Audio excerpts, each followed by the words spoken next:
It was early morning and Boco the Diesel was just waking up when he noticed that Edward and Vanilla were not in their sheds. "I never know Edward and Vanilla being this late," he thought. Then the station master came to see him with a message from the Fat Controller. "Bad news for you, Boco," he said. "Vanilla is at Norraby helping Arthur with all the fish delivery, and Edward is unwell and had to go to the works to be mended. I'm sorry, you have to manage the branch line yourself until another engine can be spared as soon as possible." "As soon as possible, indeed," muttered Boco. "I can't handle all the train by myself." Just then Thomas puffed by with the local train. "Hello, Boco," he whistled. "What's wrong?" Boco explained everything. Thomas thought. "Why don't you mix the train?" he said.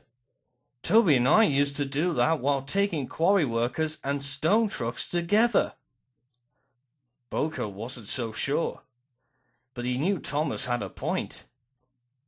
"It's the only way to get the train running," he thought to himself. So Boco worked hard pulling passengers and freight all together.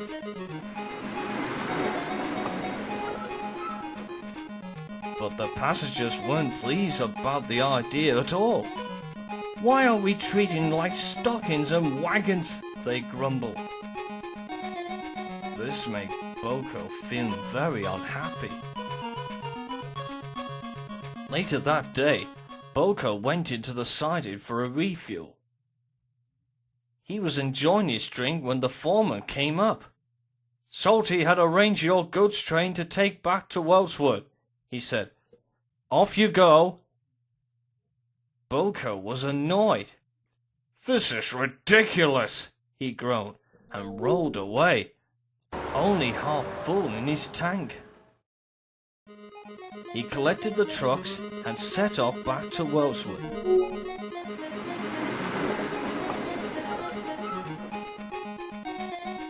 But when Boco arrived, Bear was there waiting for the trucks. "Thank you, Boco," hooted Bear. Boco couldn't be cross. Instead, he gave Bear a smile. "No problem, Bear," he said.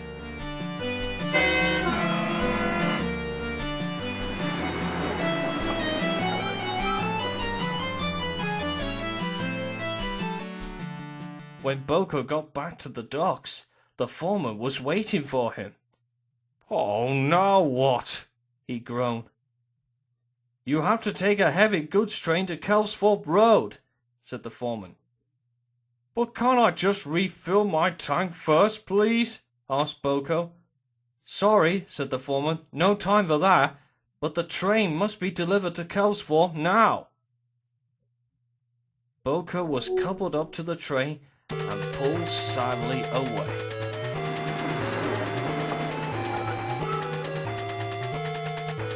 Soon Boco was on the main line. He charged all his effort to Gordon's Hill. But when he got to the top, he started to go slower and slower. Then he ground to a stop. Poor Boco had worked too hard and he had run out of diesel fuel. "Oh, bother," groaned Boco miserably. Soon Derek arrived to take Boco back to Wellswood, and Henry took the goods train on.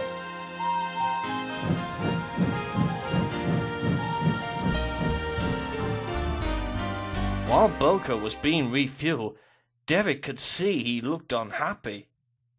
"You look as if you've been overworked today," he asked. "Yes, I have," replied Boco sadly. "I can't manage all the work by myself while Edward and Vanilla are away."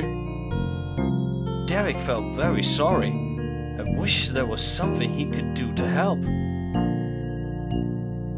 Derek rolled into the docks. Bill and Ben were there with Salty. "Ahoy there, Derek," said Salty. "You look like a sulky seagull." "I feel sorry for Boco," replied Derek, and he told Salty and the twins about Boco being overworked. Bill and Ben felt sorry for Boco. "There must be something we can do to help him," said Bill.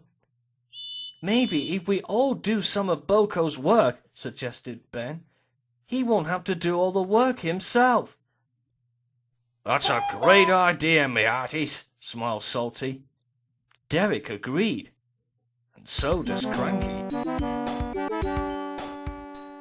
The next morning, Boco woke up ready for work, but he was still felt very upset. He was just about to leave the shed when the Fat Controller arrived.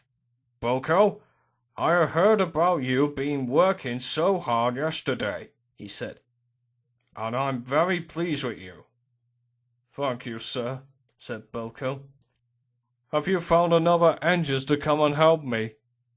"That won't be necessary, Boco," replied the Fat Controller, "because Derek, Salty, Bill and Ben are going to help you with all your extra work." Boco was surprised and delighted. So Boco took charge of the passenger train. Derek took his goods train. Bill and Ben delivered their china clays to Wellswood for Donald and Douglas to take to the mainland. And Salty was shunting trucks to and from the quay. Everything ran on time.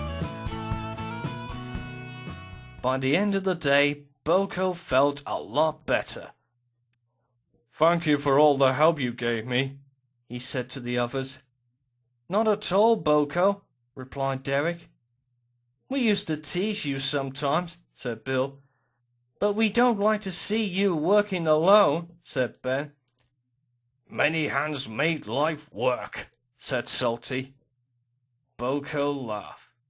He felt very happy to have friends to help him out.